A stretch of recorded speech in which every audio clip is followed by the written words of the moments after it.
Consciousness, an enigmatic term. It represents the fifth and the deepest dimension of the human personality.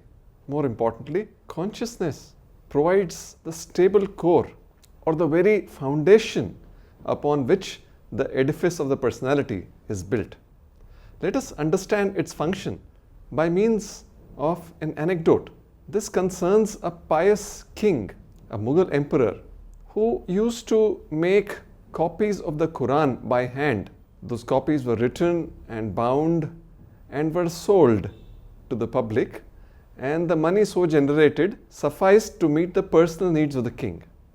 One day, as the king was sitting in his chamber copying the verses of the Quran, and he had become an expert in the scripture naturally, his prime minister sent word that he wished to meet the king in order to discuss a state emergency. The king ordered for the minister to be brought in. The minister came, sat down, saw what the king was writing, and he thought he had detected a grammatical or a spelling error in the sentence that the king had just completed writing.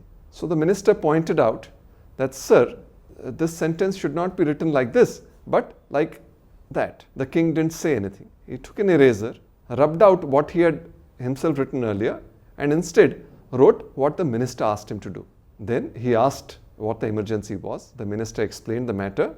They discussed for a little while. The king gave the solution, and the minister happily went out of the chamber. Once the minister was gone, curiously, the king took up the eraser once again, erased what he had written upon the advice of the minister, and instead he wrote exactly what he had written originally. Now, what explains such enigmatic behavior? We'll see it once we understand the principle of consciousness.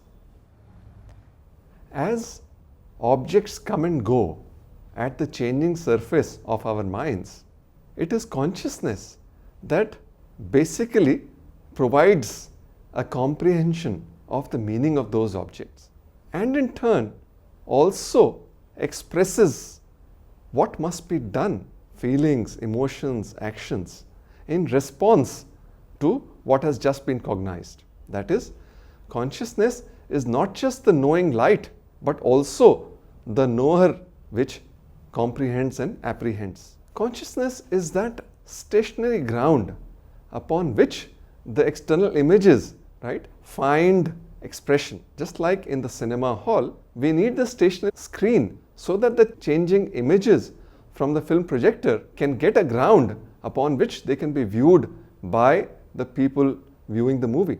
Also, consciousness is like the thread that runs through several individual beads in order to transform them into a mala or a rosary.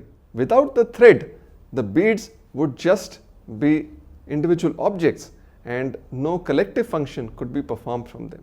So consciousness is to life what electricity is to the light bulb. They both hold tremendous potential, but electricity can be expressed only up to the capacity that the light bulb allows for. Similarly, in the human personality, consciousness can be expressed only to the degree that the personality is able to allow its expression.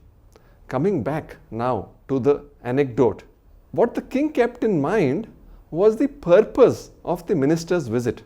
That remained constant. Had the king not remained conscious of the basic intent, he would have got distracted into arguing with the minister, and they would have gone back and forth, and the emergency for which the advice and direction was sought would have remained unaddressed. To that degree, the minister, the king, the kingdom, the rule would have remained ineffective.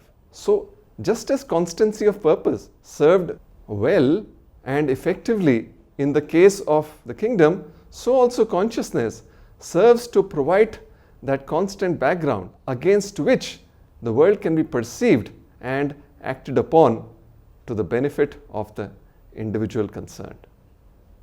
Thank you.